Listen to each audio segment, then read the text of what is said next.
Welcome to the Sixth Ring Canes show.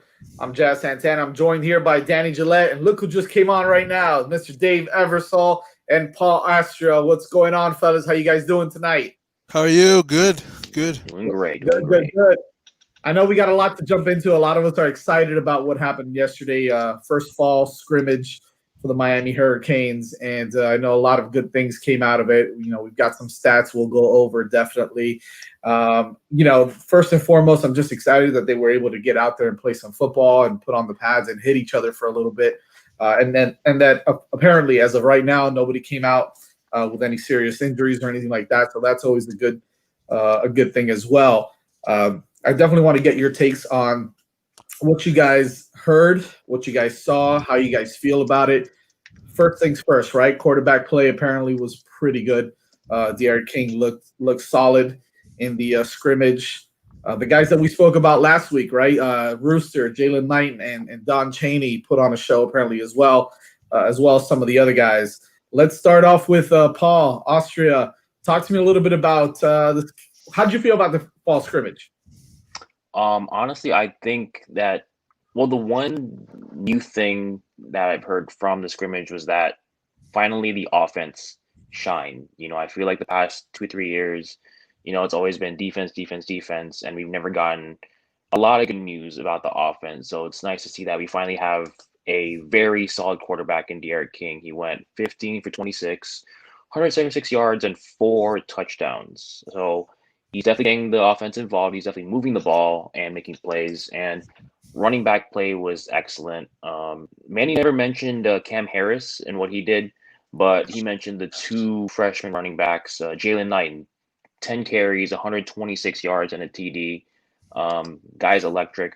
They call him Rooster for a reason. And it seems like he's definitely going to go off in the offense this year. And honestly, overall, just hearing about a lot of the freshmen is like really refreshing. I think we have a lot of dogs this year. It's not even just the running backs, but also Restrepo had 2 catches, 54 yards, and he also had a 70-yard touchdown run on an end around. And also, we're kind of wondering the whole thing behind, if who's gonna step in to replace Gregory Rousseau, who opted to skip the season. Chance Williams, true freshman, just got on campus, 5 tackles, 2 sacks. Huge, huge game for him. On top of that, the young linebackers, I think Corey Flagg had 1 sack. Diaz spoke in length about how well that Flagg and Targos and Caver, no fluke for freshmen. They'll hit you hard. They're not afraid to be physical. And yeah, overall, it's just Manny seemed very pleased about the overall performance of the team, and he even complimented Galen Phillips as well. And yeah, I'm honestly really excited about this group right now, and hopefully everything kind of sharpens and they'll be ready for the season. I want to kick this over to Dave. I want to go back a little bit to what we were talking about at the beginning as far as the stats and the quarterback play. 15 of 26 for what? 126 yards, was it? 176. 176 yards, right, in the air. 57% completion rate. I know that Dave put that up here real quick.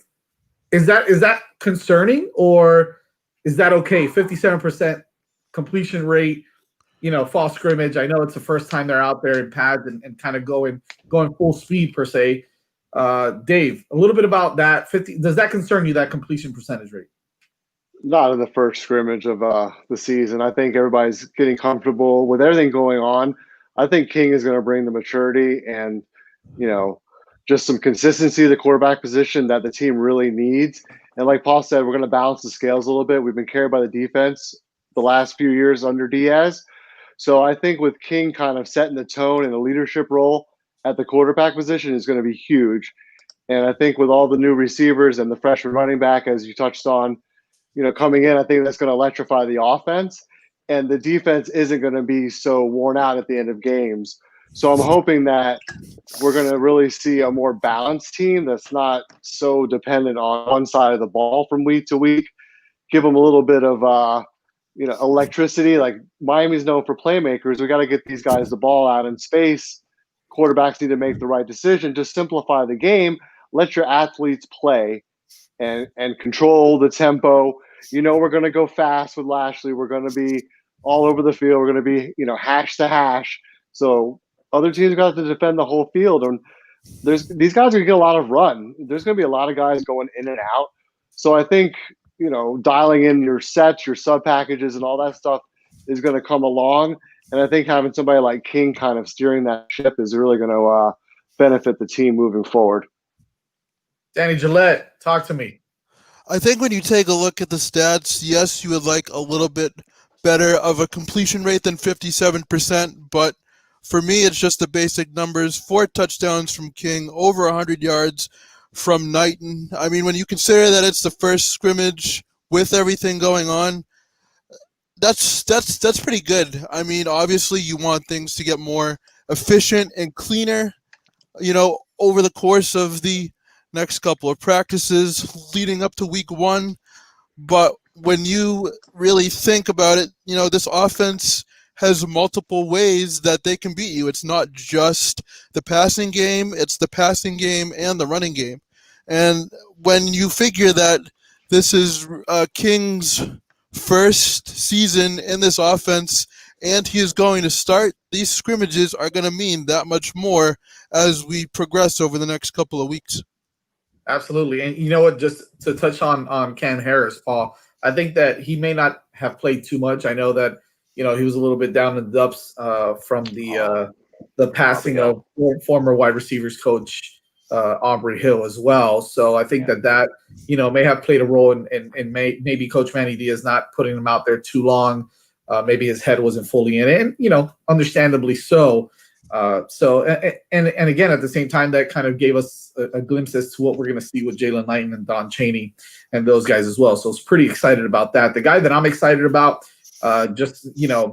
reminiscent of Braxton Berrios, is Xavier Restrepo. I think he's got that skill set. I think that's a guy that a lot of people are going to sleep on and not realize that he's going to make a big difference. And I think he's going to make a big difference on special teams as well. He may be someone that they may use on punt returns and kick returns as well.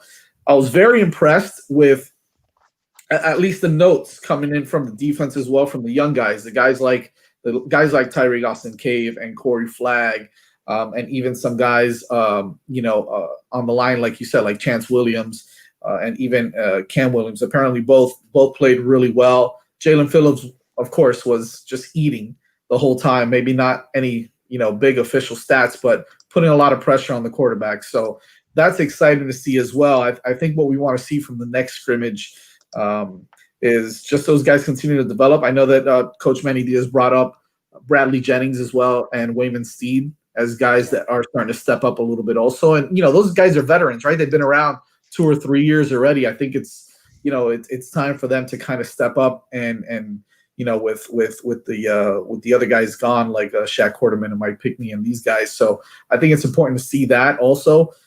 Will Mallory, guy that we haven't even mentioned yet, right? 4 catches, 57 yards and a score, I think it was. I have the notes here. 70-ish, I think. Or maybe 71 yards and a score. I think that he's going to be a guy, again, Brevin Jordan, they may have held him out. They may not have played him too much because he's still coming off of injury. God knows what it is with Brevin Jordan. This is why I think it's important for him to have this extra year to play this year as opposed to sitting out, because there's just not enough tape on him for that first round grade that a lot of people are giving him. I think he needs to play a little bit more. Dave, what do you want to see out of, let's say, practices coming up? And listen, guys, we're only 3 weeks away, right? Basically about 3 weeks and a couple days away from first game against UAB. What do you want to see coming up in the next 3 weeks as far as scrimmages and practices as well from the team? I just want to see chemistry continue to develop, like I mentioned, with the new players coming in. And I want to see cleanliness. I want to see crisp practices, not a lot of penalties, not a lot of guys, out of position, just good, clean mental. They don't have the room to beat themselves a lot of times. So I think they need to really optimize their chances and be very sharp in the little things, the red zone execution. How are we doing on third down? As they move through, you want to see those metrics improve, and you want to just really see them develop on both sides of the ball. Some consistent rotation on the defensive line, like you said, with Russo going out, with Phillips coming in, you got Nestor in the middle. How the defensive line is going to establish kind of their dominance and who's going to be the guy to really take control of the other side across from Phillips and really just solidify that side of the ball. And there's some questions, like you said, with the lack of experience at the linebacker position. You really want to make sure that guys are in the right place and they trust in what they're seeing out there. So I think just getting coached up in these next couple of weeks and being fundamental. You got a pretty easy start to the season, you would hope, on the book. So I think just getting fundamentally sound over the next couple of weeks. And I don't think we're going to have any issues kicking the ball this year with field goals with Borregales. Yeah. Thank God for that, right? Yeah. It means a lot. I mean, that's a small margin that you have. Those are the difference between wins and losses in a competitive conference. Yeah. Those points all count.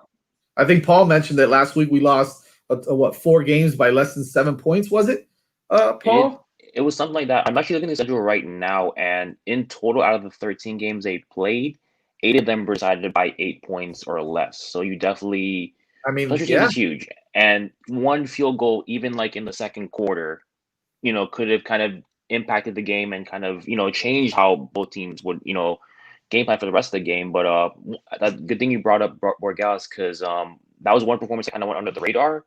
He went 6 for 6 on extra points, and he had a 49-yarder.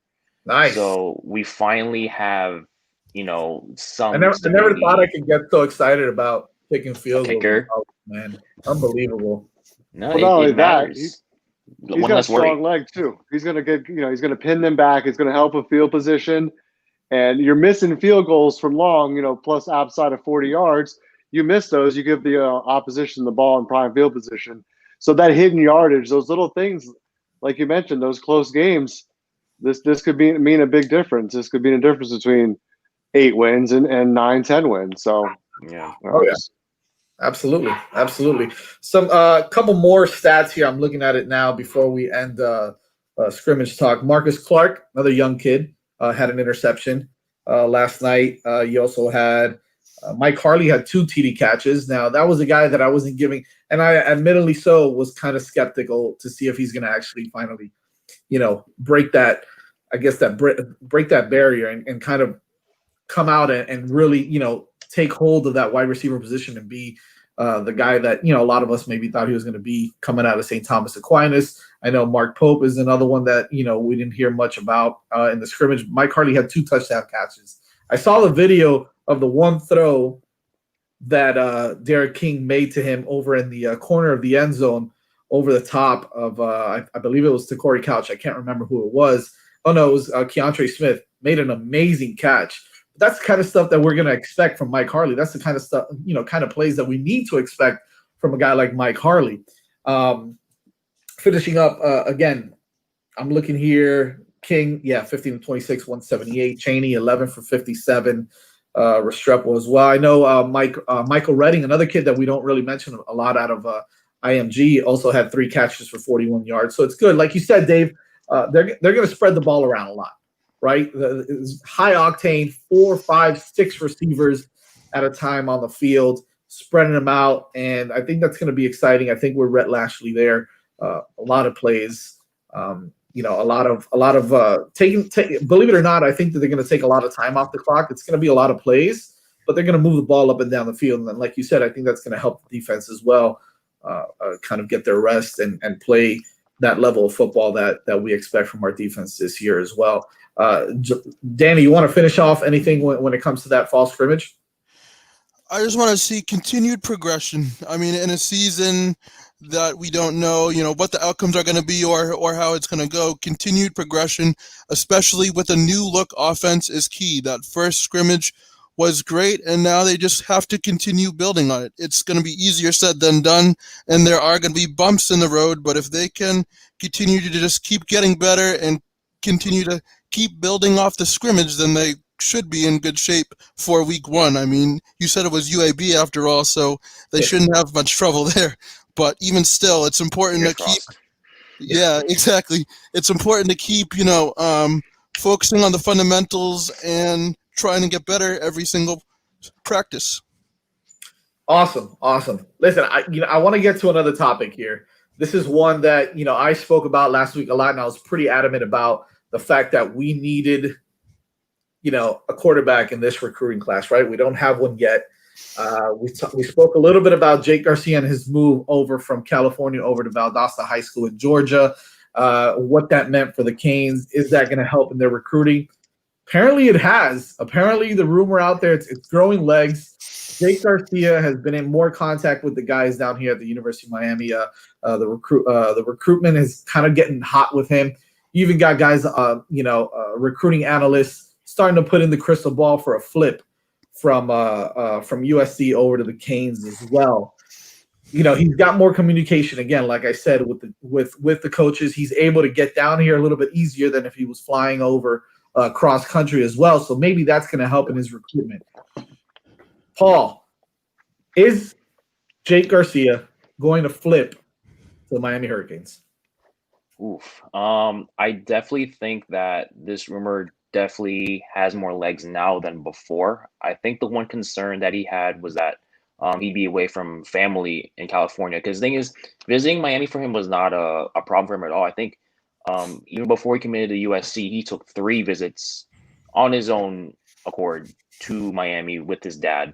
So it wasn't the visit. I think it was just overall just being away from his family for a prolonged period of time. Now, I think he has grandparents in Georgia, so that's how he's able to make the move to Valdosta.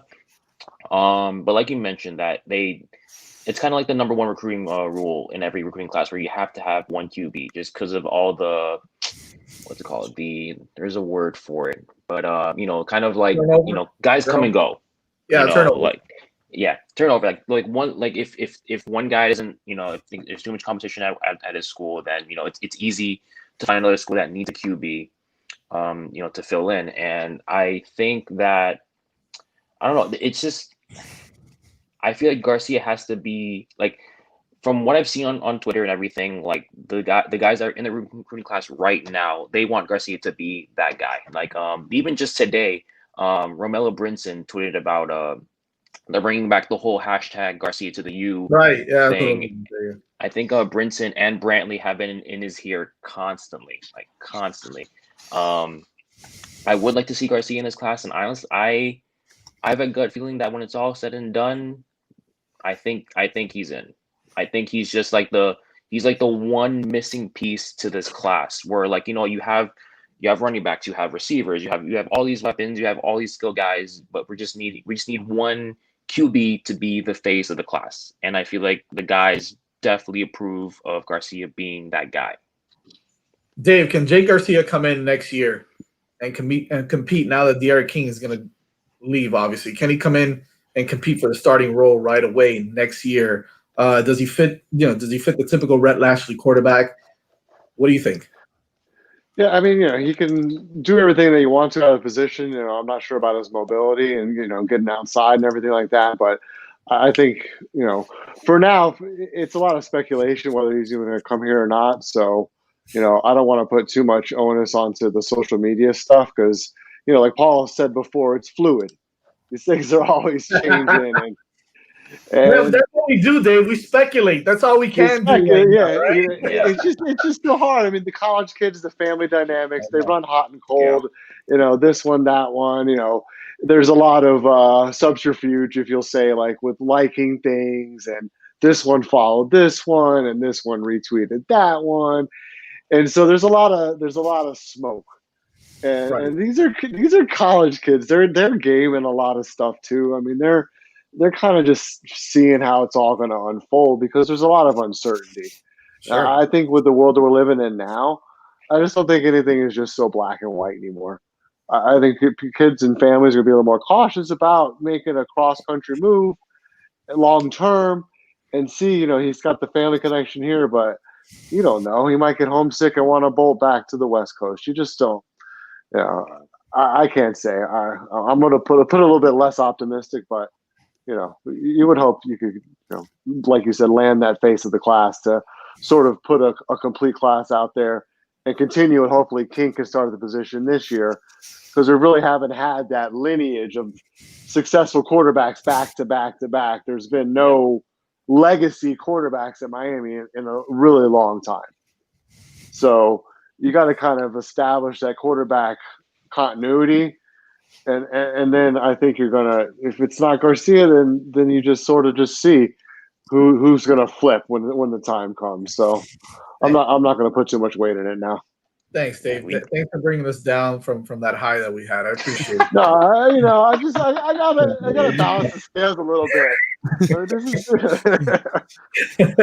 Listen, where there's smoke, there's fire, Danny. Where there's smoke, there's fire. Jake Garcia to the U. Hashtag it. Throw it out there with the 6 ring. You're gonna hashtag the 6 ring. Hashtag Jake Garcia to the U. Right? Right. I mean, I really liked what I saw from him on his film today. And the stuff that I watched, he was very good at feeling pressure inside the pocket. He kind of almost reminded me of Tom Brady in the sense that, like, in the pocket, he's not. Why did you do that? In the Danny pocket, dropped the bomb. He dropped the bomb. In the pocket, he knows where the line is. He's not the next Tom Brady. He just has the awareness inside the pocket.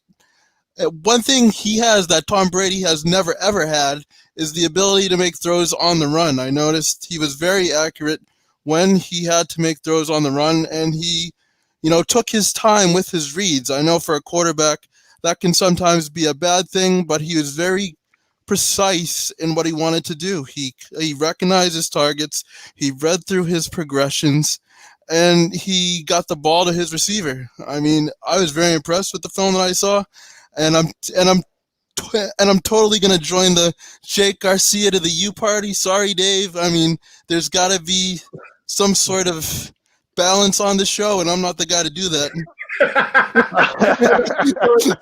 I'm not saying I don't want it to happen. I'm not saying I'm sure it's going to happen. No. Danny's got Jake Garcia as the next Tom Brady. Dave's got him as the next Jamarcus Russell. Where are you, Paul? Where are you going to land in that? Just from what videos I've seen, like, he has so much zip on his throws. Yeah, like they're very, very tight spirals. And maybe it's just because I've seen videos of this other guy that I'm going to compare him to, because Dolphins training camp has just started. Oh, boy. But I'm going to say just Tua, just because of, accuracy could definitely use a little bit of work. But the zip on the ball, just to kind of see targets and identify them and just get to them in a hurry. Like Garcia, and plus Garcia's footwork is incredible. Just, remember that the whole reason Miami got involved in his recruitment in the first place was of Dan Enos. And Dan Enos' pedigree includes working with Tua Tagovailoa and Jalen Hurts. And I think that at the end of the day, I mean, I want, as a fan, I would want Garcia in this class for sure. But just after seeing what happened with Jason Marshall, you gotta. I'd wait till the pen's the paper.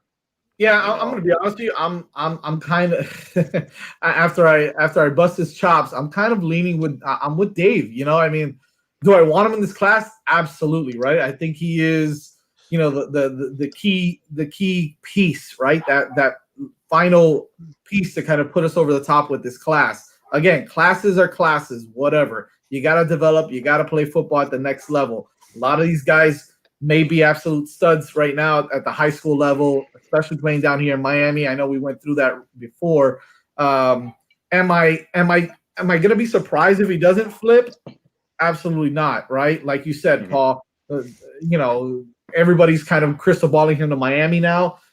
Jason Marshall was crystal ball to Miami from everybody, right? And then chose the Gators, and we didn't even hear about the Gators for a while. So, kids are kids. They're gonna make the decisions. They're gonna, they're gonna, change their minds more than they change their underwear. So, I mean, that's just, it is what it is. I'll be happy though, because I mean, we do need a quarterback in this class, right? After this season, it's N'Kosi Perry, right? I think he's still got one more year. He sticks around. Yeah. Tyler Van Dyke, which is getting a lot of praise as well.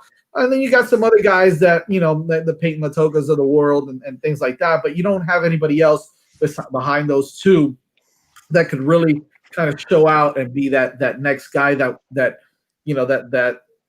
Tua Tagovailoa, if you want to go there. You need an alpha. We don't even know about Tyler Van Dyke. We don't even know about those guys.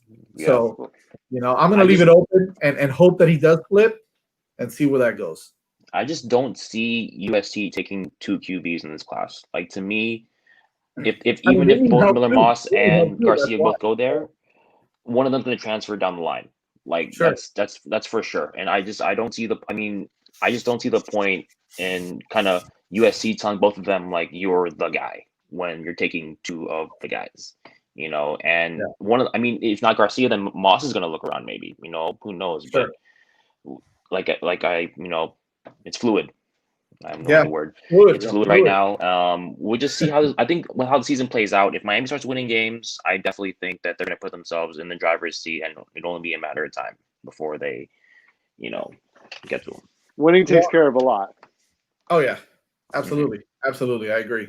I want to finish with this because I think it's important to kind of go over again. We've got 3 weeks more or less before the season starts. Some news came out that UNC is in complete lockdown now. University of North Carolina. I'm not sure. I didn't read the whole article. I didn't read more about it. But is it a concern? Yes, it is a concern because they play in our conference. They're in the ACC. So could that kind of hinder what we do in the coming weeks as far as is there going to be a season? Dave, I want to start off with you. How you feel about if there should be a season, number one, and second of all, I mean, the way things are going right now, I know the Canes are doing a really good job of of monitoring their players and keeping the social distancing and all that. What do you think is going to happen? Are we going to have a season? I mean, three weeks down the road, do we play UAB? I'm leaning 60-40 that we'll probably have some sort of season to start with, but they really got to work on logistics because there's so many people with a football operation just on a week-to-week basis and the support staff. And with, like you said, what's going on in North Carolina, it's not as certain as it was. Not that it was ever really certain, but you were a lot more positive about it starting up perhaps in a limited capacity, maybe a week or so ago. But now I'm not so sure. I really don't know. I think they've got to take a long look at the big picture and the safety measures that they're able to put in place in a short time frame and how they're going to handle, any kind of situation and prepare for any scenario. So it's going to be a lot of work to get it done. Gillette, talk to me about. I know that you said in Boston, you're up in Massachusetts. What you're hearing as far as I mean, hey, another team that's part of the ACC, Boston College. What are you hearing up there, and what do you think about 3 weeks from now? Are we going to have a season? Boston College appears to be all systems go. I see on Instagram from some of the players, they're having practices and they're taking all sorts of measures to be safe. And to me, there's two big factors as to whether we will have a season in 2020.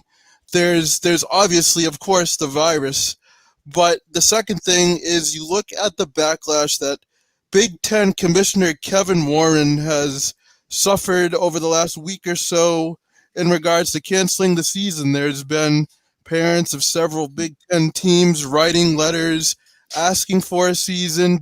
I think Justin Fields started a petition to have a season going. So from just a backlash standpoint, I could see them starting but not finishing, like Dave said. And there's just so many factors that we've never had to deal with before that make it up in the air. Would I like to see a season? Absolutely. But I just don't know. There's so many variables at play. I certainly hope there is a season, and schools like BC and up here in the Northeast are doing everything they can to try to make one happen. But who knows? Really, who knows?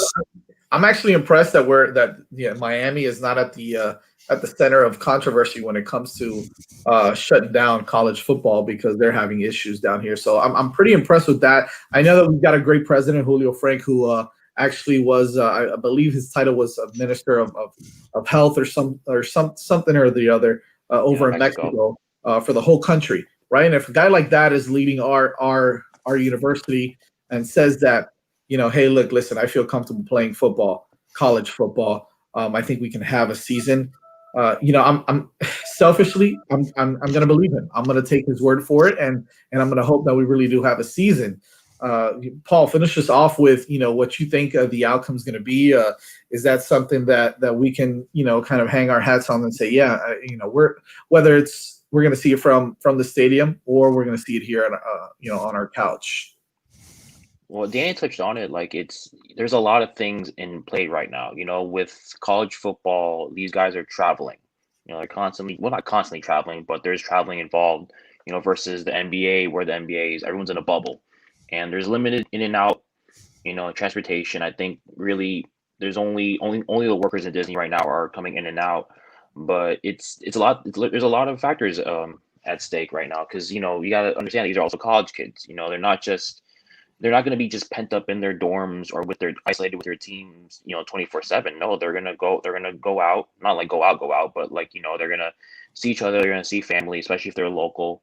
And wherever else they're going to go and encounter. But it's tough because, you kind of see it with the MLB right now where, there's guys traveling and then, the whole outbreak with the Marlins and then that which led to, a few other teams catching it. So, even if you do rapid testing or like frequent testing, like even testing every day, all it takes for an outbreak is one slip up.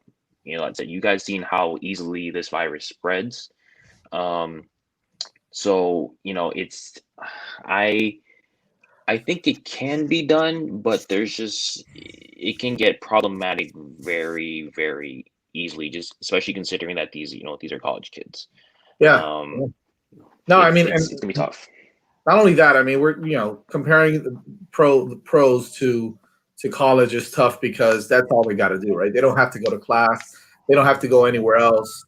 Maybe being able, like what Dave said, trying to put some proper protocols and procedures in place to keep these kids maybe on campus the whole time, right? Not being able to leave campus only when they are going to travel to play might be a good idea. But then you run into the fact that these are 18 and 19-year-old kids, and they do get, homesick, or they get worried, or they freak out because they're in a dorm all day. But at the same time, a lot of people are saying the best way to keep them safe is to keep them in school, right? Is to have school as opposed to have everything virtually. I'm on the fence. I think we are going to start the season. I think that if it continues to go the way it is now, we'll be fine, right? But we can't predict that. We don't know what's going to happen tomorrow. Tomorrow, one kid could test positive, and then, the whole season may be screwed, or this whole week, and then now you got to quarantine the whole entire team. It's not a 12-man roster. It's not a 25-man roster like Major League Baseball. This is 100 kids, that play college football. Here's the thing: the NBA bubble, it's working. The bubble is the blueprint, but think about replicating the bubble over every single program across every single division. That's in essence what would have to happen for it to have the truly desired outcome. So far, the NBA is working, but really that's a microcosm of what it would take on a grander scale with football. Just the sheer numbers of a football roster, and then coaches, and then all the support staff that goes in to game day preps, stadium preps, all those other factors, and then all their contact. That's what, how much of a bubble can you put on college football and the logistics of it? So that's the question you got to really ask yourself. And absolutely, a lot of these kids, you got to say, if they choose to play, they choose not to play. It's their right. So I think that should also be said. I think we're going to see. I think it's going to be interesting to see in the coming weeks, in the coming days. Again, everything is so fluid. But yeah, we'll see what happens. We're so excited about it now. Hopefully, it continues to trend in the right direction, and we get to see the Canes play coming September 10th. So I want to wrap things up now. I want to thank you guys, Danny Gillette, Paul Austria, David Eversole. We really didn't get to cover, Dave covers everybody, man. Dave covers the Marlins, the Hurricanes, the Panthers. Literally. Put Dave to cover a cornhole competition. He'll do it, man. Hey, man, those guys are serious, man. They get intense. They are. Athletes right There's a there, lot of man. hugging though. There's a lot of hugging and masks on, so it's a little, Too much hugging. No, I'm not about that. Yeah, like listen, the game should be far apart, but Listen, follow us all at 5 Reasons Canes. That's where you really want to check out all the latest news on the Miami Hurricanes, whether it's recaps of scrimmage, fall practices, interviews, little tidbits here and there. Definitely follow us there at 5 Reasons Canes. I know all of you have a nice Twitter handle. If you want to give a shout out to your Twitter handle and let our listeners know and our viewers know. Dave, if you want to start off with yours. at Sports Wave Dave. What's Wave Dave, baby? All right. You guys catch Danny me Gillette. on Paul Austria. Oh, go ahead. All right, go ahead. Literally just my name, first and last name, Paul Austria _. I will definitely keep you guys updated with anything Canes as soon as it happens. Yes, Danny Gillette. At DGillette 95, I will keep you updated on Canes and whatever else Ethan wants me to write about. I tend to cover all things for 5 Reasons Sports, and I'm certainly happy to do it all. So I think Ethan's gonna send you to the axe throwing competition soon. Wouldn't surprise me at all. And you can follow me at Jazz Santana. It's just my name, my first and last name at Jazz Santana. But really, follow us at 5 Reasons Canes, and we'll see you next week. And hopefully, we still have some good news. Hopefully, there's still a season, and let's get at it. Let's get at it, boys. Let's go, Canes. Thank you guys again. Okay. Y'all have a good night.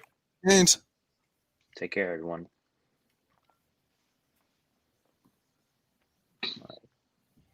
Or he just left. Okay. Oof. All right. Man, if you